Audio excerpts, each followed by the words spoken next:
Now we're going to get back on our monthly schedule of the second Wednesday of each month.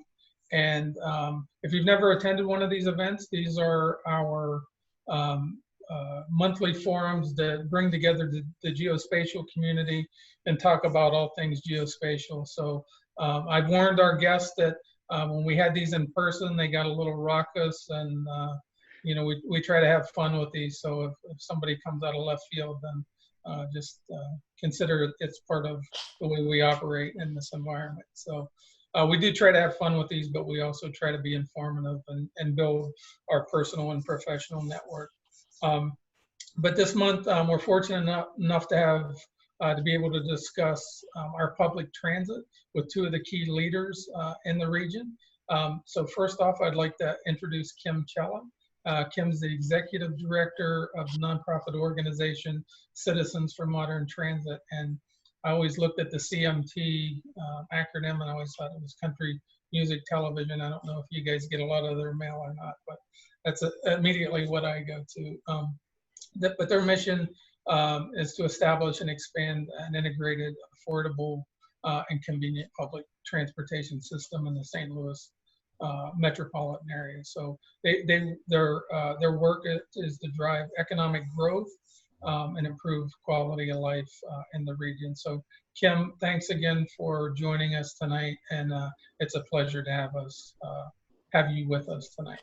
Mark, thank you so much for having us, and thanks to Patty Hagan, who also helped put this together. We really appreciate this opportunity to talk with members of your group about transit, and we're happy to have Taulby with us as well. It's important to have the agency side, so I like to say you're going to get the whole thing from advocacy to agency with regards to public transit. Yeah, so you have a special place in my heart, Kim, because you were the one and only event that we had here when we opened up the Geospatial Innovation Center before we had to close it down. So you hold that distinction. As Kim said, next I'd like to welcome Taulby Roach.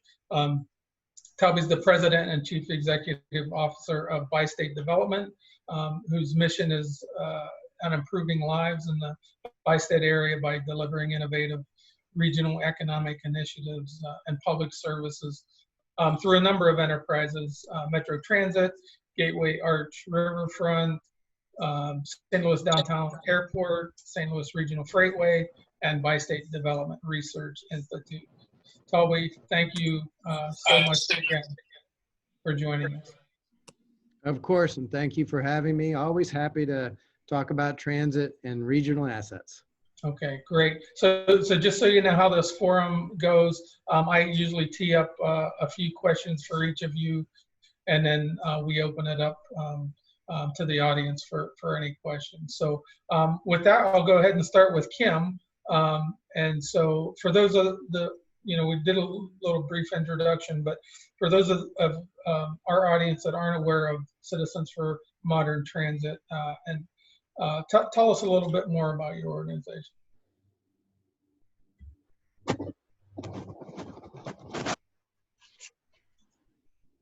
Can't hear you, Kim. There you go. Okay, sorry. You gave a great intro to what we've been around for more than 30 years. CMT was formed in 1985 to bring light rail to St. Louis. Since then, you see we have 46 miles and 38 stations. We work not only on Metrolink, but we work with the agency and other stakeholders in the community on a whole host of items. We work on referendums to help bring funding towards transit. This past couple of months, we spent a lot of time on federal funding. When I clicked out the last time, I heard that Dick and Taulby were talking a little bit about potential next COVID relief bill, and will that include funding for transit, which we think is really important. We do a lot of what we call ridership programming.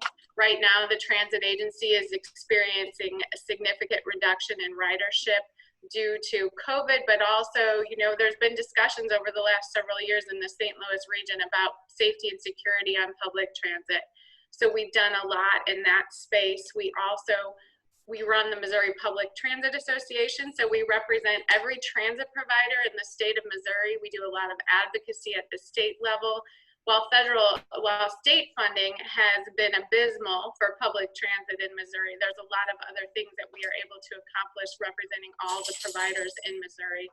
So we have a whole host of things that we do. We are represented by a 24-member board of directors, which is a very broad, representing universities and labor and businesses and law firms across the St. Louis area. And we represent both sides of the river, Missouri and Illinois. So not only do we do work in Missouri, we also do a significant amount of work in St. Clair County, the Illinois portion of the MetroLink and Metro bus system. So we do a lot of work for them over there as well. Oh, okay, that's a lot of irons in the fire, so to speak. And I did hear wonderful news about your board members, and one of your shining members, Dr. Patty Hagan. So Patty is a star, gold star to Patty. So, she absolutely is. Yeah. All right, hey, so Taulby, I'll turn it over to you. Tell us a little bit about what you got going on with Bi-State Development. Sure. So thank you, of course, for having me. So Bi-State, as you know, has many different enterprises, but the primary enterprise is obviously Metro. And Metro right now runs roughly a annual operating budget of $300 million. So that means that we run both MetroLink, light rail, roughly 47 miles of service, and Metro Bus, roughly 425 vehicles, and Call a Ride, which is roughly 130 vehicles.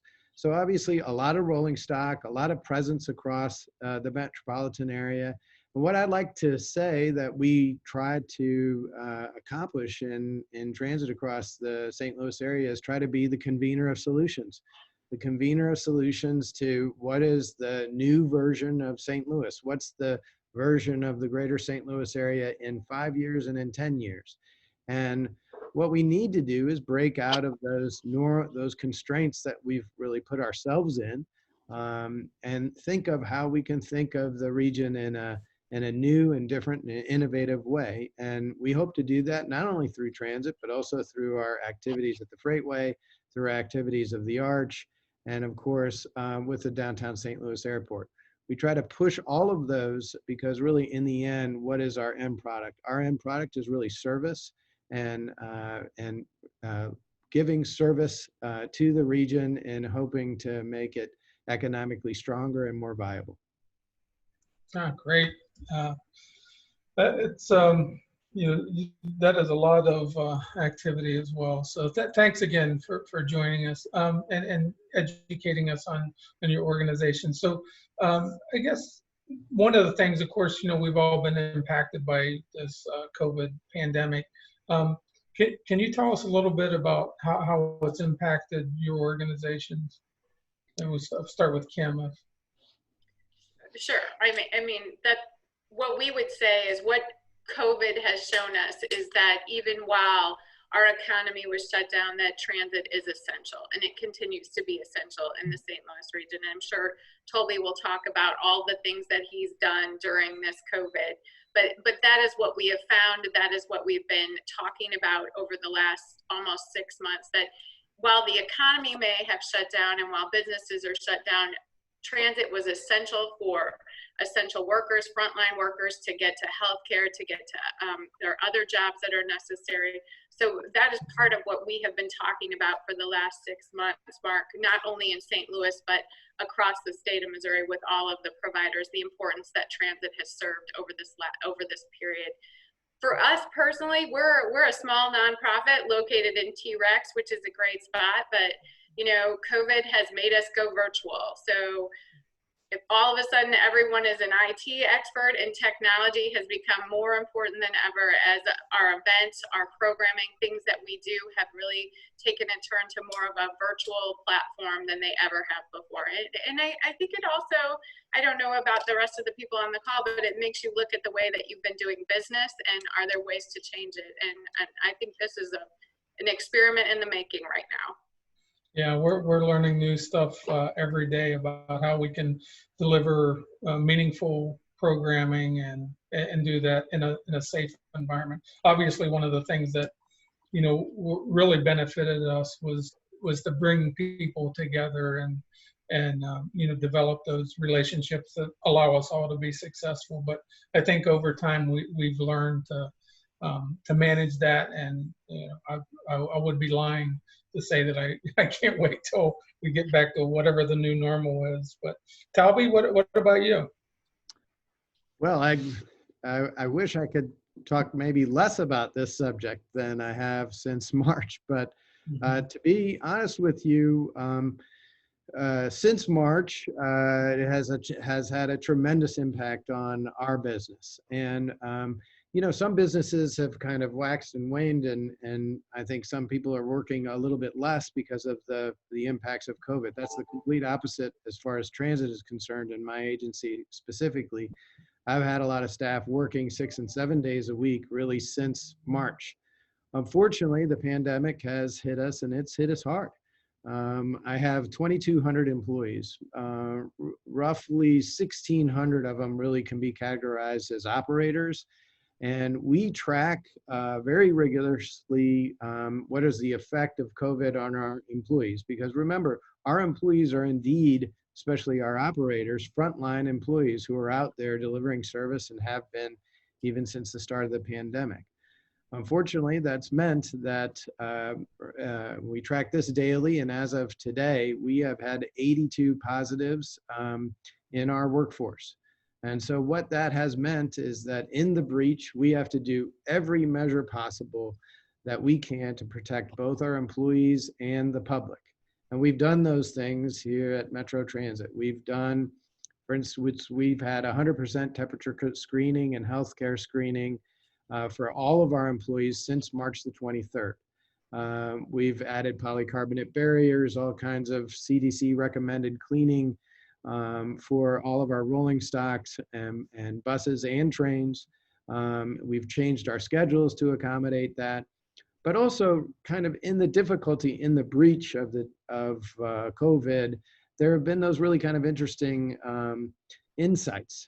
One of which was when we had kind of the height of our quarantine going in, and I actually was out at one time about 225 drivers on precautionary quarantines, and we were having trouble getting service out. And quite frankly, it was interesting to that weekend when I was getting the calls from, for instance, the president of Schnucks Markets, who was concerned about being sure that we were still running bus service across the county and the city to be sure that those essential workers could still make it to the grocery store to stock the shelves, so that the essential workers were still making it out to Amazon fulfillment centers and so on, all of which were still operating and doing those important things. Or, for instance, the nurse and making it to the hospital. And so one of the things that I think has been the positive is to see, what is the level of community interest and the need of the essential part of transit. And we have seen that. It's been devastating to ridership. There's no question right now. We're down about 62% in Metrolink ridership year over year, and probably closer to 52% in Metro Bus. So it has a profound impact. We have been able to plan for that with help from the federal government, but the real challenge to us is to try to stabilize our system and keep it stable until hopefully somewhat soon our economy will recover and our system will be there for our riders when they return. Thanks for sharing those stories with us. It's obviously hit people at different level. But you guys are on the front line with the number of essential workers that you interact with and employ daily. So thanks for sharing those stories. So this is as we talked about, this is primarily a geospatial or location intelligence forum that we focus on those issues. So can you tell me, does mass transit or CMT use geospatial information to inform decision making? I can go first, Kim. That would be perfect. Okay, that's fine. So the answer is yes. We use it. Actually, that data is literally embedded into several of the systems that we use to operate right now. One of which is we have an AVL system, which is an automatic vehicle locating system that exists both on all of our rubber-tired rolling stock. And then on the train systems, we have a locating system known as SCADA, and that is the fundamental train tracking and scheduling system that we use on Metrolink.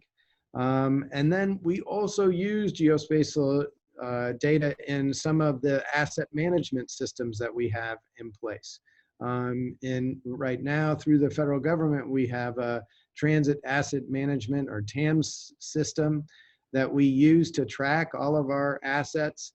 And we're trying to integrate that with locational type data that helps us properly catalog and keep track of our resources and how well they're maintained.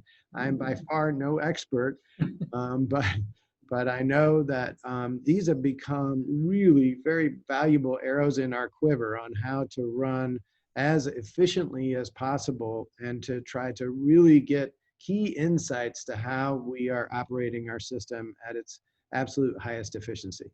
Yeah, and we don't need you to be an expert in geospatial technologies. That's what this group of people is. But one of the things that you can do for this community is present hard problems, because this community likes nothing better than to understand what the hard problems are that you're facing and be able to tackle them. So I won't put you on the spot and ask you what one of your hard geospatial problems are, but just keep that in mind as you continue to interact with us. Kim, did you have?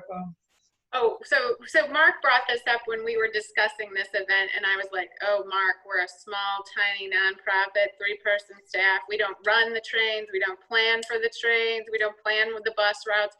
But as I was thinking about it, we actually do use geospatial information. We do a lot of programming and marketing, and we use geofencing, which is actually using location intelligence with people when they're either riding the system or if they live within a mile radius of a station or a line, and we're using that for marketing purposes and to get the messaging out about the benefits of transit. So at first you stumped me, but then I was like, oh, hey, we do use some of that information. So yes, we do, but not on any scale that Taulby does by any means.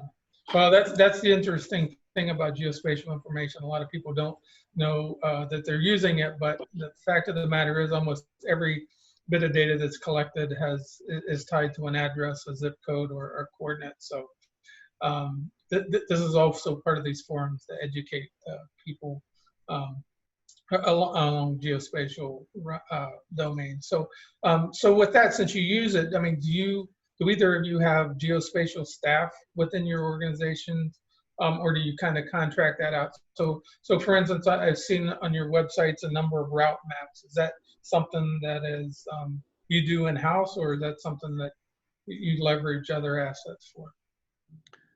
So we do typically leverage and put out to bid different contracts. Most of those are associated again with, for instance, route match type software and different software and contractors who help us in doing the fundamental planning. Jessica, join the meeting. And in some of the fundamental planning of our bus routes and for instance train scheduling and so on. So these are contracts that we use third-party professionals on, but of course my staff is trained on how to access those different components, and they do that actively. But we're also shifting to that in our transit asset management work on the maintenance side, which is also very, very helpful. As a matter of fact, we're trying to move to what's called an enterprise asset management system inside, we're calling that the EAM. Yes, like everybody else, we have too many alphabet soup type things going on, but this is a really important tool for us to use and to use fundamental, because data is power. Data is power for us as far as how do you run a bus, and we have buses that through the work of my really crack maintenance staff, we have buses that have run over 1 million miles. And you get to some of those fundamental accomplishments by using data resources. And what our organization has done is use some of this third-party data and use it to impact what our servicing intervals are and how to get the most out of our assets. We've been very successful at that over the years, especially on the bus and rolling stock side. Yeah. We're a 3-person staff, Mark, so we don't actually have anyone in-house. But what we're finding, what's really interesting is, we do a lot of media buys, and what we're finding is more and more of the media corporations, whether it's a radio station or other communication companies, are actually selling what you're talking about. They're selling that information as a way to get to new markets, and that's part of where we're getting this geofencing from and some of the other more very specific information, and I do think it's popping up more and more. Okay, good, because one of the missions that we have here in the Geospatial Innovation Center is to develop a talent pipeline, and so there's always opportunities for our young professional networks or interns or whatever to work on projects. So if there's, like I said before about hard problems, if there's any kind of capability you need, or maybe understanding the art of the possible with respect to geospatial information, for instance, expansion, that's something that may be powerful to you, but I throw that out there because this is a this is a powerful network of individuals in this industry, and are always looking to help our community. So anyway, okay, thanks for that. So I guess what's next for CMT? What are the things that you're focused on in the coming year? So we have a lot that we're looking at in the coming year. You might have seen in the news recently, Illinois light rail expansion plans are coming together. So you're going to start to see that project move forward from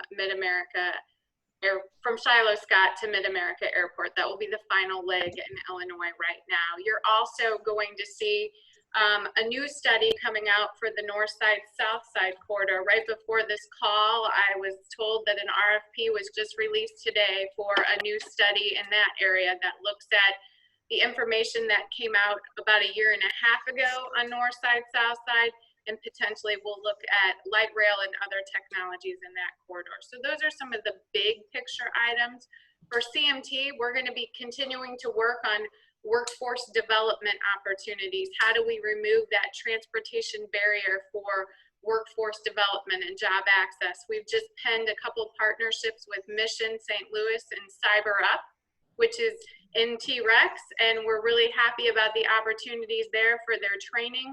We have a program called the Try and Ride, so we're actually removing that transportation burden for some of the participants in their programming by providing them the transit route that they would need, as well as fare to get there for the first 2 months.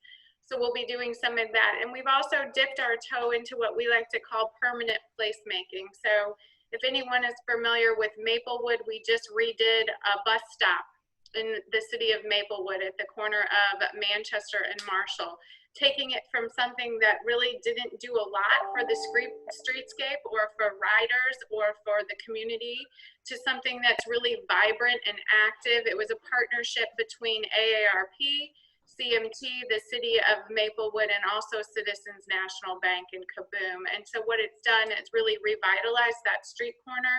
It's added a safety and security perspective with lighting, and we're looking at doing that in several other locations. Our next stop will actually be East St. Louis, I think. So those are just a few of the things that we're working on. We are still working on safety and security, and we've just launched a program where a grassroots volunteer team will kind of be secret shoppers at Metrolink stations. We're working with Taulby's public safety department, and they'll be reporting in on a monthly basis so that we have a third party riders, eyes on the street kind of view of what's happening at stations at all times of the day. That's a lot for a 3-person team. Well, we have our board. Patty's on here. She can. We'll give some work to Patty. I know she doesn't have any bandwidth left. So, tell me what are you guys focused on? Sure. So, obviously, we have been moving through a really renovation with what are the fundamental principles behind safety and security as it applies specifically to Metrolink. And the first phase of that security has been to secure essentially cooperative and strengthen the relationships between my organization and with our 3 police partner agencies and agencies like Kim's and with everyone, so that we have a unified and cogent plan. You know, look, I know this isn't geospatial, but everybody lives in the area, and one of the problems and challenges that our area has from a public policy standpoint is how do we add some cogency and speak from one voice? And that's been maybe one of the weaknesses of our system as far as safety and security. And one of the biggest wins is that we just a couple of months ago, actually in January of this year, signed a cooperative police services agreement, and I have a document that has the signature of St. Louis County Executive, the Mayor of the City of St. Louis, and the signature of the County Board Chairman of St. Clair County, along with the chief of the 2 jurisdictions and the sheriff of St. Clair County. What that means is, for the first time, a dedicated understanding of changing the security and safety paradigm on Metrolink. It's a huge challenge. We're by no means dancing in the end zone or anything, but we have started the basis of a relationship. And from there is then to move into the hardscape, into, for instance, how do we change the design of our stations, and how do we change the infrastructure around these stations to enhance security? And right now, those are the newest, biggest things challenging us as an agency. So yeah, I appreciate that. My next question was going to be, what are the biggest challenges facing your organization? So I think both of you had hit on some of the challenges that you're facing. So I'll skip over that. But one of the things that I wanted to get across tonight is what can people do that are attending this tonight do to become more involved with your organization? So you want me to jump in first, Taulby? Yeah. Sure. So as the advocacy organization, we would say get involved. I think, Mark, your offer of help in the geospatial area is great, but there's other ways to get involved too. You can go to our website at cmt-stl.org, but get involved in the conversation. Ride public transit. Bring people on the system with you. Get involved in the conversation about what's next for public transit in the St. Louis area.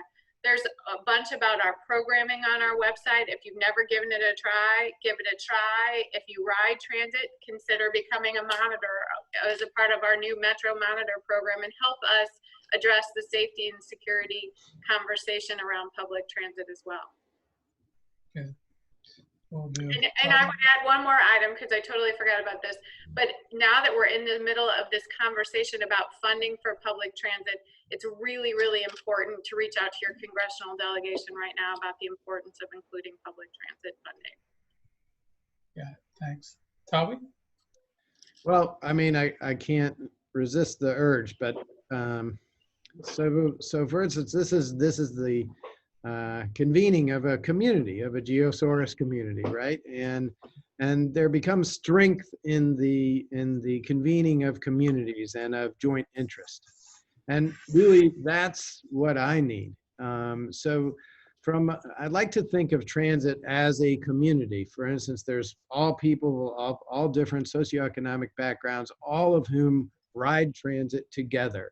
And one of the ways to strengthen a community is to embrace all of those disparate resources and bring them together in kind of a common vision of how to make their community better, safer, more welcoming. And those are the fundamentals, really, not only of my transit community, but in the community that is right outside your door, in your community that is in the city of St. Louis or in Baldwin or in Swansea, Illinois. So what really makes a difference, and where we've seen the most difference and most success I think in St. Louis, and both from a transit perspective, is when we've been able to engender that confidence in community, and when we've been able to invest in those aspects. And so it's as simple as, I'd welcome you to our system. We're working our butts on making it a better system and welcoming the public back. I realize that's difficult in the midst of a pandemic, and we're ready to rise to that challenge. But remember that we want to be a part of the community, a part of the fabric of the community, just like this informal community on Zoom right now is. Sounds like we share the same core values. So thanks for that. So we never let our guests get off stage until we find out a little bit more about them, because typically when you're in these forums, all we hear about is what you do in your work environment. So we try to get to know you a little bit better on a personal basis. So Kim, I'll start with you. When you're not working at CMT, what do you like to do?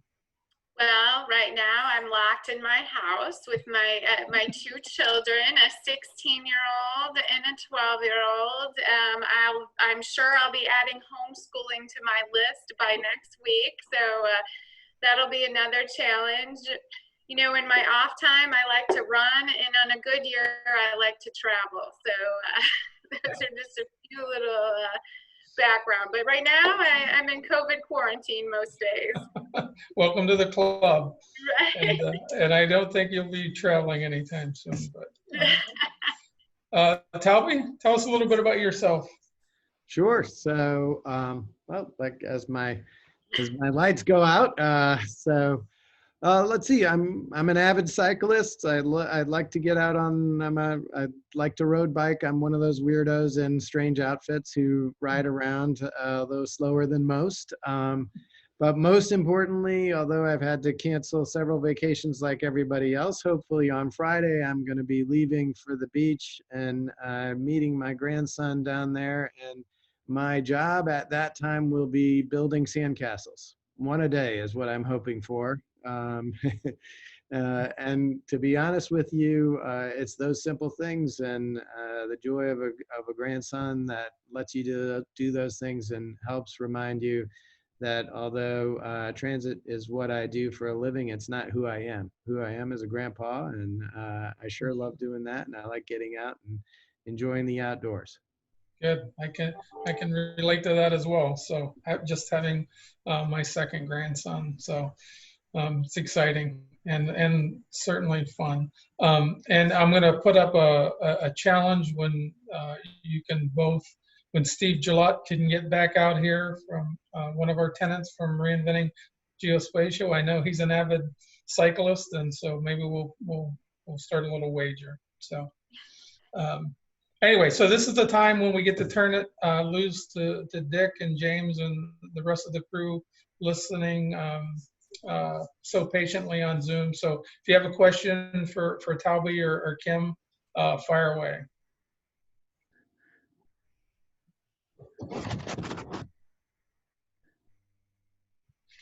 We've never had one of these where Dick has not had a comment or a question, so I'll be sorely disappointed. Hey, Mark and Taulby and Kim, I have one. Earlier, Taulby, you were talking about data and how important data is, and I know we all agree on that. what are the types of data that you wish you had at your fingertips? Maybe you have everything you need, but what might be helpful to you to be able to do things that you wish you could get to? I mean, what is the dream around data and planning that could be the most helpful to you? So my dream for data right now, and you saw me shaking my head, is we have been frustrated at trying to get fundamental crime statistical data. That's been a tough nut. I'll be very honest with you. And it really has to do with some of the fundamental jurisdictional differences.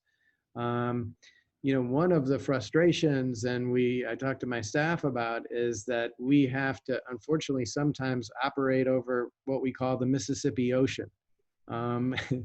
And that's just a way of recognizing the difference that these jurisdictions add and the challenge that it adds. And so as far as one data challenge, fundamental statistics having to do with assembling, remember I have 3 different jurisdictions, St. Louis County, the city of St. Louis, and then St. Clair County, and using those fundamental data points as far as, you know, fundamental part 1 and part 2 crime statistics help us kind of tackle and think about how do we adjust our resources so we do a better job. We're doing a much better job at that, and now we are the convener of those data points right now. But it isn't easy, and of course we're just in the first year of convening it. So as a matter of fact, the information is not as valuable because, as you know, as you pile up years, it gets a little better. But it has been a bit of a frustration to try to get that and essentially bridge those gaps between between really the jurisdictional differences of our city. And I'll just one follow up on that, Taulby. We hear that the same crime statistical data need across other communities who we talk to. And so in terms of getting back to the geospatial focus here, does it seem to you that if we had more mapping of that kind of data as well, that would be really helpful to you all in terms of your planning? Yeah, absolutely.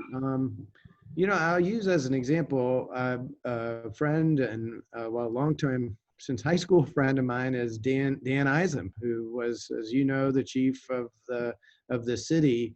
And he actually used patrols in using the concept of hotspot policing, which literally tagged individual incidents to locations, which then helped him anticipate and staff appropriately using fundamental data. And you know, Dan has moved on now as the executive at Regis, also a very data-driven organization. But all of those help us then take these data points and then apply them to where the, sorry to use a cliche, but where the rubber meets the road. How do you then staff those problems? But you got to know where the problem is and what are the tools you need for the problem. And data helps. Patty, I think there's one other data point that has really been useful over the last year. Last year, we did an economic impact study of public transit in the state of Missouri and also the St. Louis region.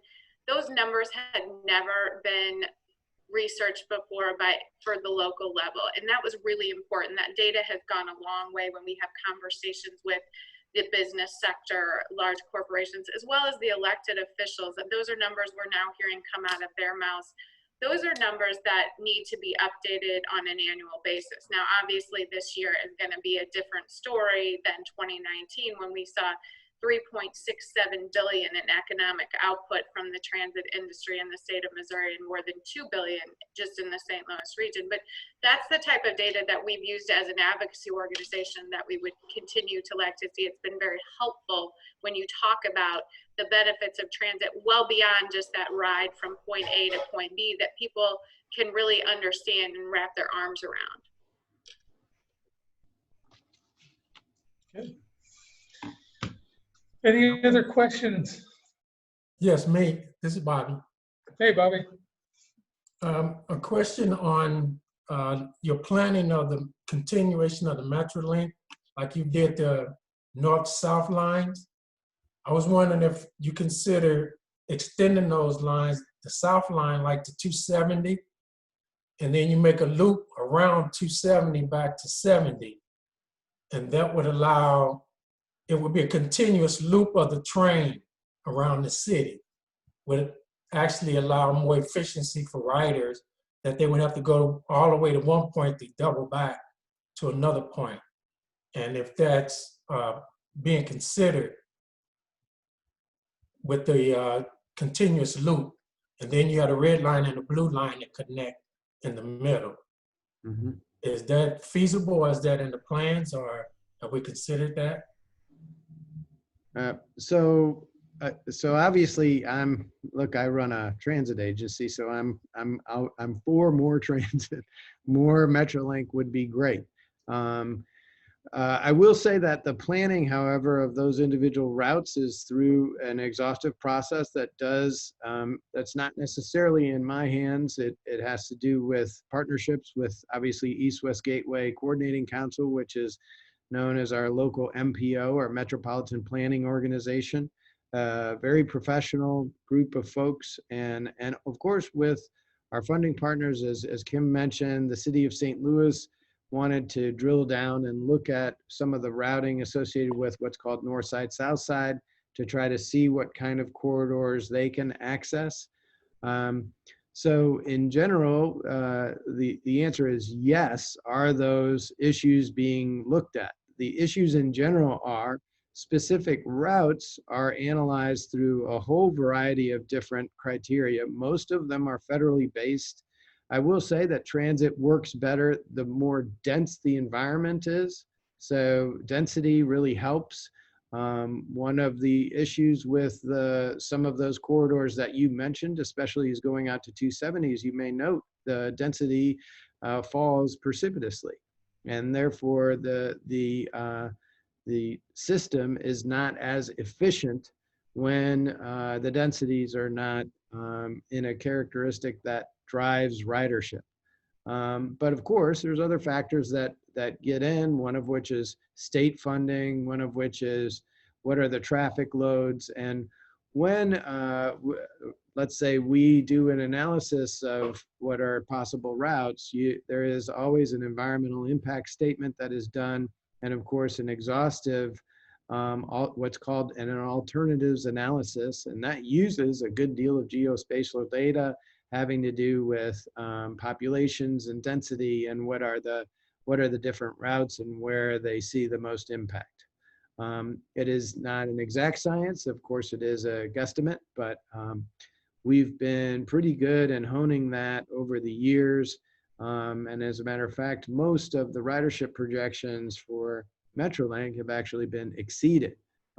So that's how you garner and get the federal and state funding, as you show what we think a proposed line will get as far as ridership is concerned.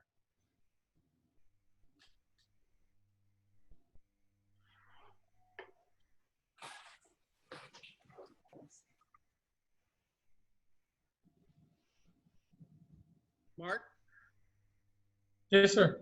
This is Dick Fleming. I have a question for both Kim and Taulby. Having come here by way of Atlanta and Denver, and seen in those two communities the degree of transit-oriented development, picking up on Kim's earlier comments about economic impacts, I'd be curious in both of your comments on where you might see opportunities emerging here in the city and region for a more development activities that would be both enhancing transit as well as economic development. So I actually had a conversation today, Dick, with a developer who opened a senior housing development at the Swansea Metrolink station. I'm not sure if you're familiar with that development. It's called Metro Landing by Bywater. Mm-hmm. So that was a very interesting development. That's the first actual development that has gone onto a park ride lot as a part of the Metrolink station. It was a senior housing. It's sold out. It was leased out before it even opened, and the waiting list is longer than the actual number of units available in the development. The conversation I had today is that there's interest just in that, and that's a small scale transit-oriented development, interest in doubling that space over there at the Swansea station, which I think is really interesting and probably news to Taulby.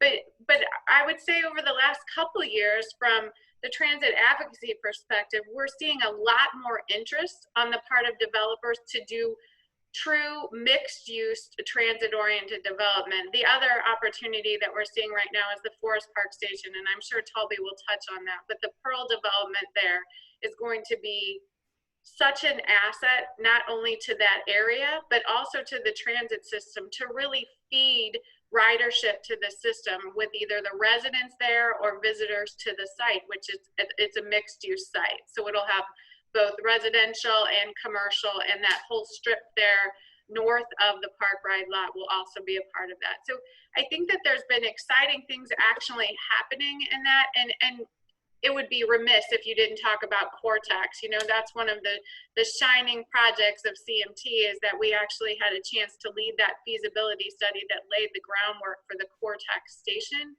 That's really out of our normal activities that we do on a daily basis. And that station, it just continues to expand the development around that station. And you know, we see it as an integral part of the development. And when we hear from our other stakeholders like BJC and Washington University, they can't talk enough about that station and the success that it's been for that area. So from an advocacy perspective, we're actually seeing some big steps in the right direction, but I'm sure Taulby has more of the details, especially on the Pearl development, which will be just so exciting. Right, so as Kim mentioned, the Forest Park Station, which is where actually the red and blue lines come together. So it's a central node of activity. So we sold the park and ride lot there to a developer who is now breaking ground on a 6-story multi-use dense development on De Bolivar there. And obviously, you know, that central core is where our strength is. And so we're starting to see some of the type of projects that have been successful and you use Denver and Atlanta as examples. But really interesting is how both Denver and Atlanta, and I would also say St. Louis, have kind of changed in what their economic focus is. So if you look at some of the original ridership studies that we did, the main stations of activity were set to be the traditional downtown stations. So for instance, 8th and Pine in our case. 8th and Pine is not our #1 station. Everybody can guess what our #1 station is. It's a Central West End station. And it's a Central West End station by many times over. And so I think what the challenge is to cities like ours, and the challenge to a Denver and to an Atlanta, is as a transit system, how do you adjust to what is the new economic dynamic of your city? And in our case, one of the things that I like to say is, you know, we don't make Corvettes in St. Louis anymore. I'm old enough to remember that the Corvette factory was on Union Avenue, right? It's not there anymore. Where is our economic strength, though? But it is in the intellectual property and strength that is represented, I think, in the central core of the city, and then growing outward. And, you know, and however we can develop our city and use our assets like transit to diffuse that economic power across the region, you know, that's what we're meant to do. And I think that, for instance, as an example, Denver has done that successfully, and they have expanded their system significantly, albeit with state support, I would note. And the same has been done in Atlanta. And so I think what we do, or what we should be doing, is take examples of that, use those examples, but then cater them to who we are as a Midwestern Tier 2 city, and see what are the appropriate lessons learned by our colleagues, and apply them to try to make our region stronger and better. Yeah, I would certainly agree with Kim's point about the Cortex station. I have my office there, and I'm a 15-minute walk from my house to that station. And apropos of her reference of the North-South study that's just about to happen with NGA and Northside regeneration in an area that's really kind of a start from scratch in many ways, there's a tremendous opportunity there to plan for transit-oriented development, particularly with the 3,000 NGA workers that are already going to be there. I mean, I think as one example, I think over the past, and please don't quote me on this, but over the past 5 or 6 years, there's been almost 4,000 rental units built within about a half-mile circle of the Cortex station, and you can tick several of them right off the bat. There's no question that, and we're just a part of that layered milieu of economic development. Transit's just one of the layers. The others are Cortex and the Innovation District, and of course BJC and so on. But how do we fill that role? Absolutely. Hey, Mark, we had a question in the chat for you. As we're talking about sort of data-driven solutions here when we're looking at transit, where is that data coming from as far as mining? And then a question about the Open Data Resource Lab. How could that come in, our open data resource lab at within Geosaurus, within the Geospatial Innovation Center? So can you shed some light? I assume that on the Open Data Resource Lab, they're talking about the AT&T servers, BJ, is that? Yeah, our data lake within. So we have 2 open data or open source initiatives going on.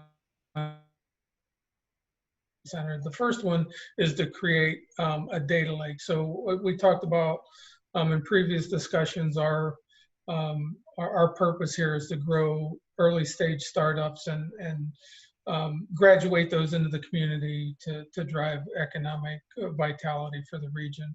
And so one of the things that occurred to us early on was that a lot of these early stage startups may need access to data, either that they didn't know about or couldn't afford. So we're in partnership with Amazon Web Services to create this data lake environment that will allow us to take donations of data, commercial imagery, full motion video, open street data, any kind of data that is available, to pull that into this environment so that they'll have access to build their algorithms that would mine data, would be able to develop their technologies so that they can become a viable company. So that's where we're at now.